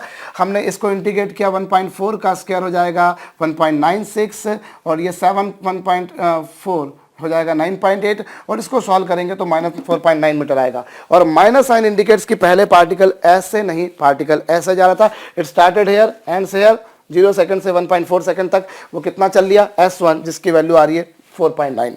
माइनस साइन इंडिकेट्स कि वो इधर गया, ओके, बाकी गया वो कुल मिलाकर 4.9 मीटर है। ऐसे ही अब 1.4 से 2 सेकंड तक आपने कैलकुलेट करा, होप यहाँ पर भी कैलकुलेशन सही होना चाहिए। फिर बोल रहा हूँ बच्चों, बार बार बोल रहा हूँ, कैलकुलेशन में अगर गलती हो गई तो मैं क्षमा चाहूँगा। अब सेकंड टाइम जो है बच्चों उसने कितना चला, 0.9 मीटर।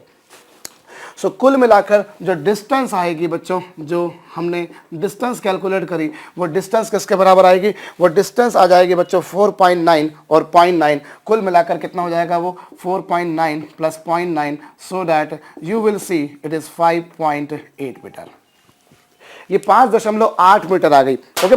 यहाँ पर ध्यान दे लीजिए, इसको माइनस 4.9 मत लिखिएगा कि minus 4.9 plus 0.9, sorry, minus sign is indicating कि वो इधर गया, 4.9 इधर गया और 0.9 इधर गया, मतलब कुल मिलाकर कितना चला, कुल मिलाकर चला बच्चों वो 4.9 है ना। 4.9 तो देखिए 4.9 वो लेफ्ट में आया, 0.9 वो राइट में गया, तो कुल मिलाकर जो आएगा बच्चों वो 5.8 मीटर आ जाएगा।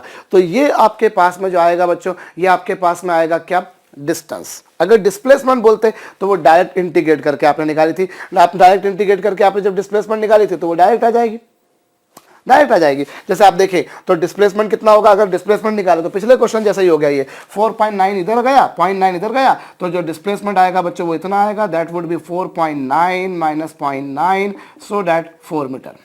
डायरेक्ट अगर हम उस तरीके से भी चलें, हमने जब डायरेक्ट इंटीग्रेट किया था, अभी जब हमने डायरेक्ट इंटीग्रेट किया था तब भी शायद हम लोगों ने 4 मीटर ही कैलकुलेट किया था। ओके, और अगर हम स्टेप बाय स्टेप जाते हैं तब भी हम कर सकते हैं इस तरह से। तो ये बेसिकली डिस्टेंस और डिस्प्लेसमेंट का फंडा था जो कि बहुत काम का था, इसलिए मैंने आपको यहाँ पर करा दिया। थोड़ा सा हम आगे बढ़ते हैं। चलिए, अभी तक हम लोगों ने ये देखा बच्चों कि जो वेलोसिटी टाइम ग्राफ होता है वो टाइम एक्सिस के साथ में जितना एरिया बनाता है, वेलोसिटी टाइम ग्राफ जो होता है बच्चों वो टाइम एक्सिस के साथ में जितना एरिया बनाता है वो एरिया आपको देता है डिस्प्लेसमेंट। वो एरिया क्या देता है आपको बच्चों? डिस्प्लेसमेंट। उसी प्रकार से आगे मैं आपको बताता हूं। देखिए, मैंने अभी आपको बताया कि जो एक्सीलरेशन है वो वेलोसिटी का डिफरेंशिएशन है, और डिफरेंशिएशन करना मतलब क्या निकालना बच्चों? स्लोप निकालना।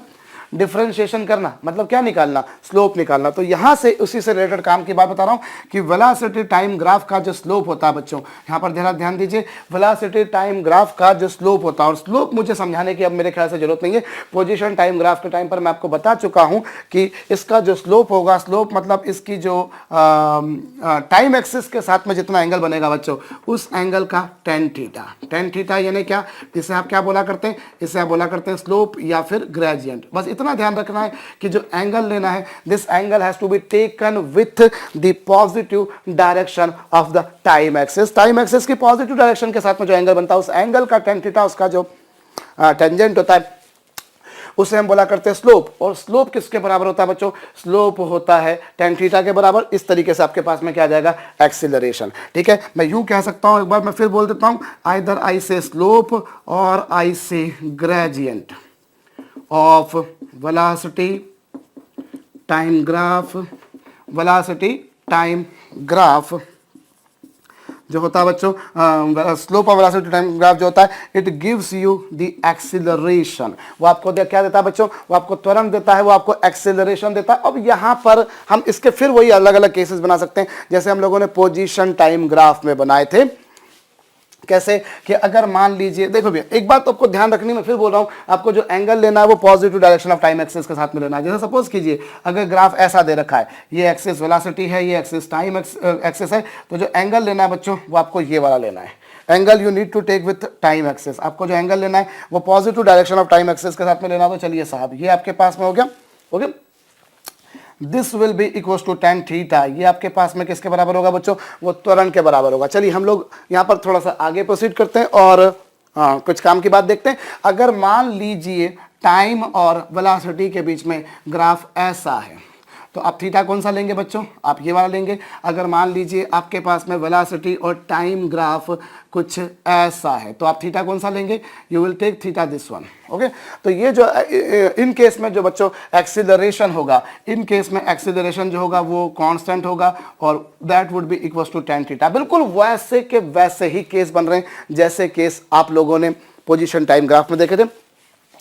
और यदि आप इधर देखें बच्चों, टाइम और वेलोसिटी के बीच में जो ग्राफ है, if it is a straight line, if it is a straight line which is parallel to time axis, अगर आपने कोई ऐसी स्ट्रेट लाइन ली बच्चों जो टाइम एक्सिस के पैरेलल है, तो इस केस में आप जानते हैं जो थीटा होगा वो कितना होगा? 0। क्योंकि हम जानते हैं दो पैरेलल लाइंस जो होती हैं उन दोनों के बीच में कोण एंगल 0 होता है। तो ये लाइन इसके पैरेलल है, तो दोनों के बीच में एंगल 0, 0, 0 होगा। और इस कारण इस केस में जो एक्सीलरेशन होगा बच्चों वो tan 0 के बराबर होगा। और tan 0 मतलब कितना? 0।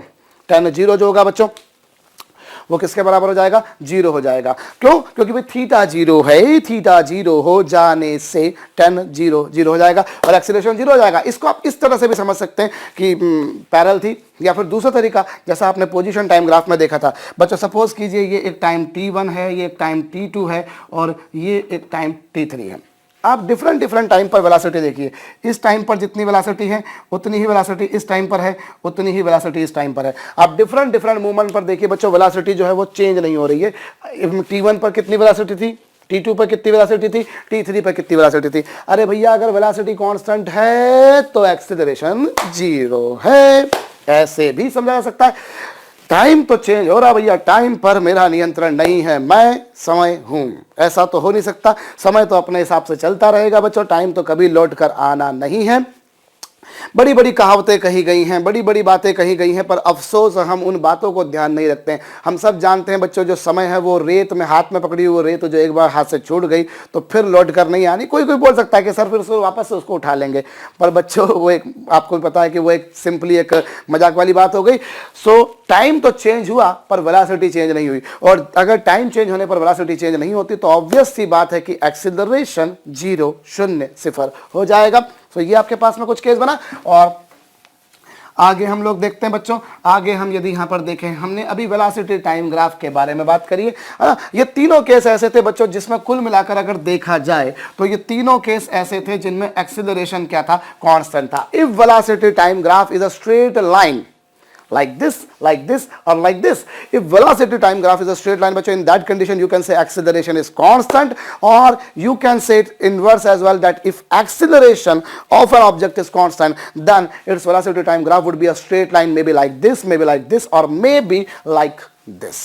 Now let me move ahead. If I plot a graph between time and velocity like this, in that situation what does happen? We know that the tangent, that the slope, that the gradient of the velocity time graph with the time axis, what angle you make with the time axis, उसका जो tangent होता है बच्चों वो acceleration होता है। तो अब देखिए यहाँ पर यदि हम देखें तो अगर मैं यहाँ पर अगर मैं टेंजेंट ड्रॉ करूँगा तो ये एंगल θ1 बना रही है, फिर मैं यहाँ पर टेंजेंट ड्रॉ करूँगा तो यहाँ पर θ2 बना रही है, और यहाँ पर यदि मैं टेंजेंट ड्रॉ करूँगा बच्चों तो वो θ3 बना रही है। और इस ग्राफ को मुझे देखकर भली भांति समझ में आता है कि θ1 θ2 से और θ2 भैया θ3 से कम है ना भाई। देखिए θ1 कम है, θ2 ज्यादा है, θ3 और ज्यादा है, तो ऐसा कुछ होगा। और जितना थीटा कम होता है उतना tan थीटा कम होता है, और tan थीटा अगर कम है बच्चों तो एक्सीलरेशन tan थीटा किसके बराबर होता है, tan थीटा एक्सीलरेशन के बराबर होता है। सो a1 की वैल्यू a2 से और a2 की वैल्यू a3 से कम होगी, मतलब एक्सीलरेशन यहाँ पर कम था, यहाँ ज्यादा है, यहाँ और भी ज्यादा है। मतलब you can say this is an example in which acceleration is increasing. ये वो केस है बच्चों जिसमें एक्सीलरेशन इंक्रीज हो रहा है, लगातार एक्सीलरेशन बढ़ रहा है। जैसे आप लोगों ने देखा था पोजीशन टाइम ग्राफ में, अगर पोजीशन टाइम ग्राफ में इस तरह का केस मिलता तो आप बोलते थे कि वेलोसिटी इज इंक्रीजिंग, और अगर वेलोसिटी टाइम ग्राफ आपको इस तरह का मिलता है तो देन यू से एक्सीलरेशन इज इंक्रीजिंग। ओके, और यदि मैं क्या करता हूं बच्चों, यदि मैं इस तरह का ग्राफ बनाता हूं टाइम और वेलोसिटी के बीच में like this, as you can see, ये तो ऊपर वाला केस होगा। अगर मैं कुछ ऐसा केस बनाता हूं तो क्या होगा बच्चों, यदि मैं यहां पर थीटा देखूंगा तो θ1 है, यहां पर थीटा देखूंगा तो वो θ2 है, और यहां पर देखूंगा तो बच्चों वो θ3 है। और डायग्राम को देखकर उसको अच्छी तरह से देखो भाई, तो आप एक बात पाओगे कि θ1 ज्यादा है, θ2 कम है, और θ3 और भी कम है। और जब थीटा ज्यादा होगा बच्चों तो tan थीटा ज्यादा होगा, और tan थीटा ज्यादा होगा तो tan थीटा अगर ज्यादा होगा बच्चों तो tan थीटा ज्यादा होने से क्या होता है, एक्सीलरेशन ज्यादा होगा। सो हम क्या कह सकते हैं, यहाँ देखिए यहाँ एक्सीलरेशन ज्यादा था, यहाँ एक्सीलरेशन कम है, और यहाँ एक्सीलरेशन और भी कम है। So this is an example in which acceleration is decreasing. Acceleration जो बच्चों वो कम होते जा रहा है, वो घटते जा रहा है। सो अगर velocity time graph straight line है इस तरह से या इस तरह से, तो उस केस में क्या होगा बच्चों, उस केस में जो एक्सीलरेशन है वो कांस्टेंट रहेगा, स्पेसिफिकली इस केस में 0 रहेगा। और इस केस में एक्सीलरेशन जो है बच्चों, अगर आप देखेंगे तो यहाँ पर देखिए, यहाँ पर भी एक्सीलरेशन पॉजिटिव है, कांस्टेंट है, और यहाँ पर भी एक्सीलरेशन कांस्टेंट है। बस एक बात आप समझ सकते हो, देखो यहाँ क्या हो रहा है, जैसे जैसे टाइम आगे बढ़ रहा है ना वैसे वैसे वेलोसिटी बढ़ती जा रही है। आप देखो ये ग्राफ ऐसा है ना, ये ग्राफ जो है बच्चों वो कुछ ऐसा बन रहा है। अब जैसे जैसे टाइम आगे बढ़ रहा है वैसे वैसे वेलोसिटी आप देखो बढ़ती जा रही है, और वेलोसिटी बढ़ती जाती है अगर बच्चों तो वो होता है पॉजिटिव एक्सीलरेशन। उसे हम क्या बोला करते हैं, positive acceleration. If velocity increases then you say it is positive acceleration. और यहाँ देखिए जैसे जैसे टाइम आगे बढ़ रहा है वैसे वैसे वेलोसिटी जो बच्चों वो कम होती जा रही है, वैसे वैसे वेलोसिटी देखिए अब कम होती जा रही है। टाइम आगे बढ़ रहा है और वेलोसिटी नीचे आ रही है। सो ये जो होता है बच्चों इसे हम बोला करते हैं नेगेटिव एक्सीलरेशन, ऋणात्मक एक्सीलरेशन। ऋणात्मक एक्सीलरेशन या इसे कुछ लोग डी एक्सीलरेशन भी नाम देते हैं, मैंने आपको बताया था। इसे डी एक्सीलरेशन भी नाम देते हैं, या इवन इसे रिटार्डेशन भी नाम देते हैं। तो ये कुछ हमारे पास में अलग अलग केसेस बनेंगे, बिल्कुल वैसा ही के हमको सब कुछ मिल रहा है बच्चों जैसा हम लोगों को पोजीशन टाइम ग्राफ में मिलता था। ठीक है। अब इसको हम थोड़ा सा आगे और बढ़ाते हैं और हम एक सिंपल सा, साधारण सा, सच्चा सा, अच्छा सा, प्यारा सा, न्यारा सा एक क्वेश्चन पढ़ लेते हैं, न्यूमेरिकल देख लेते हैं। चलिए साहब, हमें दे रखा है इस एक्सिस पर टाइम मैंने दे रखा है भाई सेकंड में, टाइम मैंने दे रखा है भाई सेकंड में, तो वेलोसिटी जो है भाई वो मेरे को दे रखी है काहे में, मीटर पर सेकंड में, और कुछ ऐसा, फिर कुछ ऐसा, फिर कुछ ऐसा, बहुत वही रटाया एक दो ग्राफ होते हैं जो जिसके ऊपर जनरली क्वेश्चन बना करते हैं। अभी यहाँ पर देखिए साहब, ये ले लिया मैंने 3 सेकंड, ये ले लिया मैंने 10 सेकंड, ये ले लिया मैंने 18 सेकंड, और ये मैंने ले लिया बच्चों 20। ठीक है, कुछ इस तरह से मैंने ग्राफ बना दिया वेलोसिटी और टाइम के बीच में। और मुझे बोला है बच्चों t बराबर 1 सेकंड पर, t बराबर 5 सेकंड पर, और t बराबर 15 सेकंड पर एक्सेलरेशन निकालना। समझ चुके होंगे अब आपको क्या करना है, वीडियो को पॉज करना है, मुझे आराम करने देना है, और स्वयं ने आराम नहीं करना बच्चों, आराम तो हमको करना नहीं है, हमें आपको इन तीनों मूवमेंट पर एक्सीलरेशन बताना है। होप आप लोग वाकई में ईमानदारी से, जब भी मैं आपसे बोलता हूं कि आप वीडियो को पॉज करके करिए तो आप करते होंगे बच्चों, अगर करेंगे तो ही फायदे में रहेंगे। अगर भाई आप ये सोचें कि हाँ हम सिर्फ सर के लेक्चर देख लें और हम खुद से कुछ नहीं करें, तो बच्चों उससे कुछ नहीं होगा। जब आप करेंगे तो आपका परिणाम बनेगा, मेरे कराने से परिणाम नहीं बन सकता, ये बात बिल्कुल एक तय बात है। मैं पढ़ा रहा हूं, बहुत से लोग मुझसे पढ़ेंगे ऑब्वियसली, लेकिन जो ईमानदारी से काम करेंगे वो सक्सेस हो जाएंगे, और जो सक्सेस हो जाएंगे वो मुझे भी याद रखेंगे, मैं भी उनको याद रखूंगा, वरना असफल लोगों के बारे में बहुत ज़्यादा गिनती नहीं की जाती।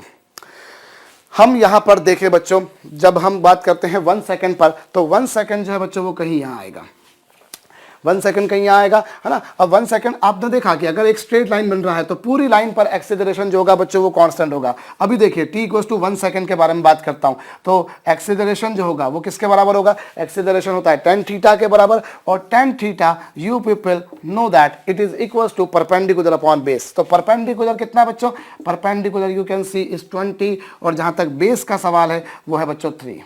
मुझे बहुत ज़्यादा समझाने की जरूरत नहीं है, मेरे ख्याल से हम लोग काफ़ी सारी इस पर प्रैक्टिस कर चुके हैं। देखिए ये 20 है और ये 3 है, तो 20/3, और इसको आप सॉल्व कर लीजिए, you will find it is 6.67 metre पर सेकंड स्क्वायर। ये कुछ आ गया। अभी आपने t बराबर 1 सेकंड पर काम किया, अब मैं बात करता हूँ t बराबर 5 second. 5 second will come somewhat here, और 5 सेकंड जो है कि वो यहाँ आएगा, और उसके कॉरस्पॉन्डिंग जो पॉइंट आएगा भैया वो यहाँ आएगा। देखिए ये 5 सेकंड पर जो पॉइंट था वो यहाँ था, तो एक्सेलरेशन जो आएगा बच्चों वो कितना आएगा, वो 0 आएगा। क्यों? Because here you can see the velocity time graph is a line which is parallel to time axis, and if it is a line parallel to time axis, velocity does not change, and velocity does not change, so acceleration would be 0. Or you can say this graph is making angle 0 degree with the time axis, so that naturally tan 0 would be equals to 0, so acceleration would reduce to 0. Okay, चलिए साहब, अभी मेरे बात करते हैं 15 second की। 15 second मतलब कहीं यहाँ आ गया, 15 सेकंड कहीं आएगा और 15 सेकंड कहीं यहाँ आएगा बच्चों, मतलब वो यहाँ आएगा, और जब वो यहाँ आएगा तो हम क्या देखेंगे, फिर हम किसी पिटी सी बात करेंगे, एक्सेलरेशन निकालेंगे tan थीटा, और वो किसके बराबर होगा बच्चों, वो आप देखें तो परपेंडिकुलर जो होगा बच्चों वो परपेंडिकुलर होगा इसका 20, भाई परपेंडिकुलर है 20, और बेस का जहां तक सवाल है बच्चों तो बेस आप देख सकते हैं इसका 8 है, ये बेस हो गया आप कितना, देखिए परपेंडिकुलर कितना बच्चों, इसका परपेंडिकुलर है 20, इसका बेस है बच्चों 8, और आगे लग जाएगा माइनस। क्यों लग जाएगा, मेरे ख्याल से आप समझ चुके होंगे, क्योंकि जैसे जैसे समय आगे बढ़ रहा है वैसे वैसे वेलोसिटी जो है भैया वो कम हो रही है ना, और वेलोसिटी अगर कम होगी भैया तो वो डी एक्सेलरेशन होगा ना, उसे क्या बोलते हो, उसे आप बोलते हो D acceleration. Either you say deceleration or even people used to call it retardation.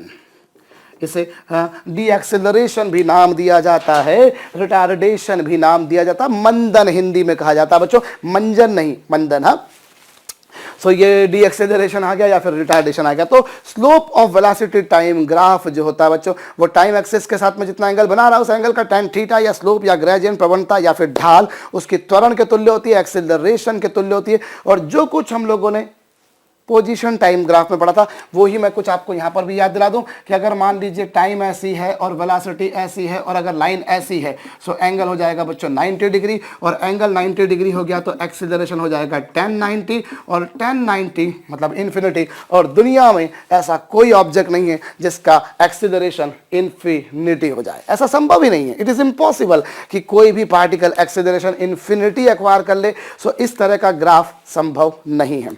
Theoretically we can say कि हाँ ऐसा कुछ कुछ होता है, पर प्रायोगिक रूप से ऐसा कुछ भी नहीं होता है। क्यों? क्योंकि एक्सीलरेशन जो होगा बच्चों वो इन्फिनिटी संभव नहीं है। इसी प्रकार से मैं आपको याद दिलाऊं, जैसा हमने वहां पर पढ़ा था बिल्कुल वैसा का वैसा, तो थोड़ा मैं फास्ट चल सकता हूं मेरे ख्याल से, क्योंकि पोजीशन टाइम ग्राफ में हमने बहुत आराम से ग्रेजुअल पढ़ा था। अभी यहां पर देखिए, क्या एक बात ऐसी संभव है कि अगर हम कुछ इस प्रकार का ग्राफ बना दें, कुछ हम इस प्रकार का ग्राफ बना दें, सपोज कीजिए कि ये लीजिए साहब, इस तरह का ग्राफ कुछ बन सकता है? बन सकता है क्या? जरा गौर कीजिए। एक ही टाइम पर अगर मैं कोई एक ही टाइम दूं तो एक ही टाइम पर दो अलग अलग वेलोसिटी बच्चों संभव नहीं है। एक ही टाइम पर दो अलग अलग वेलोसिटी संभव नहीं है कि मैं मान लीजिए एक ही टाइम पर मैं 5 मीटर पर सेकंड की स्पीड से भी चल रहा हूं और 15 मीटर पर सेकंड की भी स्पीड से चल रहा हूं, वो पॉसिबल नहीं है। हाँ, ये जरूर संभव हो सकता है कि मैं दो अलग अलग टाइम पर एक ही वेलोसिटी से चलूं। अभी जितनी वेलोसिटी से चल रहा हूं, बाद में वेलोसिटी बढ़ाई घटाई, फाइनली फिर उतनी कर दी जितनी पहले थी। That is practically feasible, but my dear student, एक ही टाइम पर दो अलग अलग वेलोसिटी से मैं चलूं तो ऐसा तो भैया पिक्चरों में होता होगा, वाकई में तो नहीं होता है ना। सो ये ग्राफ पॉसिबल हो पाएगा? बिल्कुल नहीं हो पाएगा। हाँ, अगर कोई आपसे कहता है कि ये एक्सिस टाइम है बच्चों और ये एक्सिस वेलोसिटी है, ये एक्सिस टाइम है और ये एक्सिस वेलोसिटी है, और आप अगर इस तरह का कुछ ग्राफ बनाते हैं तो क्या ये संभव है? तो देखिए, दो अलग अलग टाइम पर सेम वेलोसिटी हो सकती है कि यहां पर टाइम t1 पर और टाइम t2 पर दोनों पर सेम वेलोसिटी हो, दैट इज पॉसिबल, ये संभव है। लेकिन दो वेलोसिटीज एक ही टाइम पर हो जाए, ऐसा संभव नहीं है। और एक्सीलरेशन कभी इन्फिनिटी हो जाए, ऐसा भी संभव नहीं है। ठीक है बच्चों, तो हमने जो भी कुछ पढ़ा हम उसको थोड़ा सा एक बार रिकॉल कर लेते हैं। देखिए, बहुत सिंपल सी बात मैं आपको बता रहा हूं, हम मैथमेटिकली और ग्राफिकली दोनों चीजों को साथ में लेकर चलें। देखिए, जब आप डिस्प्लेसमेंट को डिफरेंशिएट करते हैं, यहां पर देखिए ये डिस्प्लेसमेंट है, डिस्प्लेसमेंट को जब आपने क्या करा बच्चों? डिफरेंशिएट किया। जब आपने डिस्प्लेसमेंट को डिफरेंशिएट किया तो आपको क्या मिली? वेलोसिटी मिली। और डिस्प्लेसमेंट को डिफरेंशिएट किया तो वेलोसिटी मिली बच्चों। तो इसीलिए हम बोला करते हैं कि डिफरेंशिएट करना या स्लोप निकालना, दोनों बातें एक है। तो यही तो कारण था कि जो डिस्प्लेसमेंट टाइम ग्राफ का जो स्लोप होता था वो आपको क्या देता था? वेलोसिटी। जब आपने डिस्प्लेसमेंट को डिफरेंशिएट किया तो आपको मिलती थी वेलोसिटी, और डिफरेंशिएट करने का मतलब मैंने आपको बताया स्लोप निकालना। इसीलिए डिस्प्लेसमेंट टाइम ग्राफ का स्लोप आपको क्या देता है बच्चों? वेलोसिटी। ठीक है, इसी प्रकार से जब आपने वेलोसिटी को डिफरेंशिएट किया, जब आपने वेलोसिटी को डिफरेंशिएट किया बच्चों, तो आपको क्या मिला? वेलोसिटी को जब आपने डिफरेंशिएट कर दिया बच्चों, तो उस केस में आपको मिल गया, सॉरी मैंने डिफरेंशिएशन वहां लिख दिया। वेलोसिटी को जब मैंने डिफरेंशिएट कर दिया बच्चों, तो उससे मुझे मिली,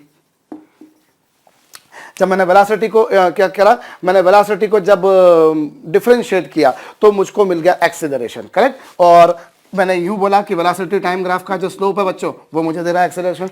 एक ही बात है, आप डिफरेंशिएट कीजिए या स्लोप निकालिए, दोनों में कोई डिफरेंस नहीं होता। आप डिफरेंशिएट कर देंगे या स्लोप निकाल देंगे, दोनों में कोई डिफरेंस नहीं होता। तो डिस्प्लेसमेंट टाइम ग्राफ का जो डिफरेंशिएशन किया बच्चों, उससे आपको मिली वेलोसिटी, और वेलोसिटी टाइम ग्राफ का जो स्लोप निकाला उससे आपको मिल गया एक्सीलरेशन। तो ये बिल्कुल दिमाग में चिपका लीजिए, मैं इसको बार बार इसीलिए बोल रहा हूं ताकि हम दिमाग में बिल्कुल इसको स्टिक कर लें। हम लोग बेटा अभी तो बहुत बेसिक फिजिकल क्वांटिटीज पर आए, आगे चल के हमको बहुत सारी चीजें पढ़ने को मिलेंगी। हम देखेंगे फोर्स, हम देखेंगे पोटेंशियल एनर्जी, हम देखेंगे इलेक्ट्रिक फील्ड, हम देखेंगे electric potential, gravitational field, gravitational potential, उनमें रिलेशन, ये सब चीजें हमको पढ़नी है। और अगर हम वहां रट्टा मारेंगे उससे अच्छा ये है कि एक सिंपल सा अंगूठा टेक नियम जमा लो कि डिफरेंशिएशन करना मतलब स्लोप निकालना। आप जब डिस्प्लेसमेंट को डिफरेंशिएट करते हो तो वेलोसिटी मिलती है, और अगर आप डिस्प्लेसमेंट टाइम ग्राफ का स्लोप निकालते हो तो आपको वेलोसिटी मिलती है। ठीक उसी प्रकार से अगर आप वेलोसिटी को डिफरेंशिएट करते हो तो आपको एक्सेलरेशन मिलता है, और अगर आप वेलोसिटी टाइम ग्राफ का स्लोप निकालते हो तो आपको एक्सेलरेशन मिलता है।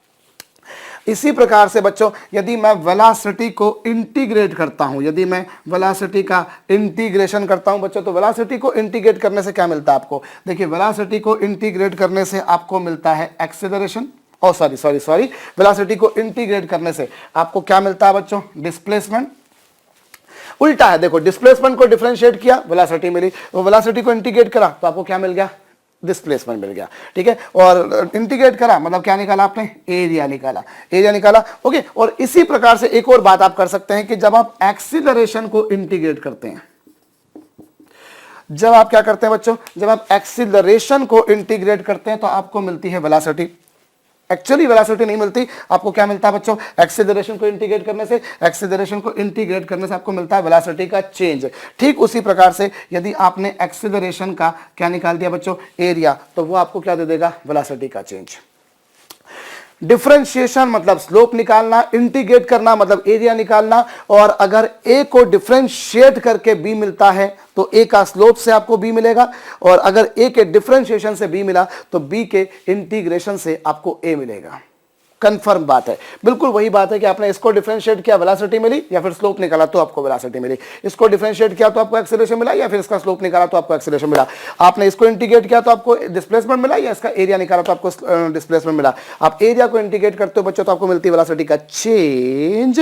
ऐसे ही अगर इसका एरिया निकालते हो भैया तो भी आपको क्या मिलता है, वेलोसिटी का चेंज। एक सिंपल सा हम लोग क्वेश्चन भी देख लेते हैं। चलिए साहब, कोई ज्यादा कॉम्प्लेक्स क्वेश्चन मैं आपको नहीं दूंगा, बहुत सिंपल सा क्वेश्चन मैं आपको देता हूं। चलिए यहां पर हम लोग जो है बच्चों देखते हैं, एक हमको एक्सीलरेशन और टाइम के बीच में ग्राफ दे रखा है। सपोज कीजिए इस एक्सिस पर आपने क्या दे रखा है, टाइम, और इस एक्सिस पर आपको क्या दे रखा है बच्चों, एक्सीलरेशन। एंड एक्सीलरेशन जो है बच्चों वो मीटर पर सेकंड स्क्वायर में, और टाइम जो है बच्चों वो सेकंड में, ठीक है। आपको दे रखा है कुछ इस तरह से, और ये लीजिए साहब ऐसा, फिर कुछ ऐसा, इस तरह का आपको कुछ ग्राफ दे रखा है, बहुत सिंपल सा। और ये t बराबर 0 ऑब्वियसली, ये t बराबर 5, और ये t बराबर, या ये t बराबर हम मान लेते हैं 1 सेकंड, और ये t बराबर मान लेते हैं 3 सेकंड, और ये जो आपको दे रखा है बच्चों वो दे रखा है 30, ठीक है। 30 भी नहीं मानते, चलिए हम इसको सिंपल सा कर लेते हैं, 5 कर लेते हैं, ओके। आपको एक क्वेश्चन मैं बोलने जा रहा हूं, acceleration time graph, acceleration time graph for an object of mass 2 kg। लिख लीजिएगा question, acceleration time graph for object of mass 2 kg is given as following, and its initial velocity is 10 meter per second. Its initial velocity is 10 meter per second. Calculate its kinetic energy at t equals to 3 seconds. I am repeating the question once again. Acceleration time graph for a body of mass 2 kg is given as following. Its initial velocity is 10 meter per second. Calculate its kinetic energy at t goes to 3 seconds. So you people are again advised to keep the video on pause. आप स्वयं से question को एक बार try कीजिए, video को एक बार pause कर दीजिए बच्चों, और वीडियो को पॉज कर देने के बाद में एक बार क्वेश्चन को स्वयं से हल करने का प्रयास कीजिए। और जब आप हल करेंगे तब आप क्या पाएंगे, देखिए सबसे पहली बात यहाँ पर एक्सीलरेशन टाइम ग्राफ दे रखा है, और इसका जो एरिया होगा बच्चों वो एरिया किसके बराबर होगा, let us see that area. Area would be equals to half perpendicular, कितना परपेंडिकुलर इसका परपेंडिकुलर है बच्चों 5, और इसका अगर मैं बेस देखता हूं तो बेस कितना है 3। देखिए इसका परपेंडिकुलर है 5 और इसका बेस है 3, so half perpendicular into base, this would be equals to change in velocity, that you must be knowing that it is equals to change in velocity. And what is meant by change in velocity? Change in velocity is basically given by final velocity minus initial velocity. अगर मैं change in velocity देखूं बच्चों तो वो हो जाती है final velocity minus initial velocity, और ये देखिए 5 3 15, 15/2 मतलब 7.5 फाइनल वेलोसिटी। देखिए यहाँ पर एरिया आया, एरिया को क्या देता है, आपने देखा अभी एक्सीलरेशन टाइम ग्राफ का जो एरिया होता है वो आपको वेलोसिटी में चेंज देता है, तो वेलोसिटी में चेंज आएगा 5 × 3/2 यानी कि 7.5 आ गया। और यहां पर यदि हम देखें तो फाइनल वेलोसिटी कितनी होगी बच्चों, that I don't know, but I know that initial velocity is 10 metre पर सेकंड।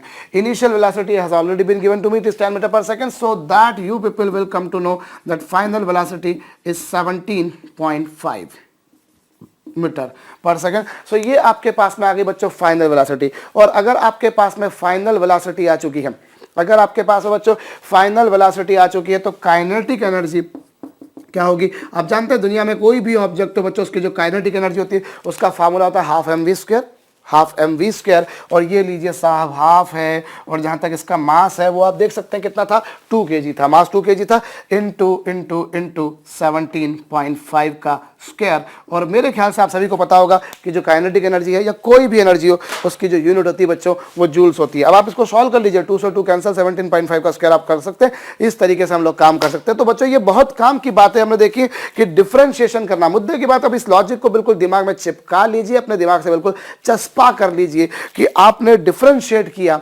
मतलब आपने क्या करा बच्चों, स्लोप निकाला, और आपने इंटीग्रेट किया मतलब आपने एरिया निकाला।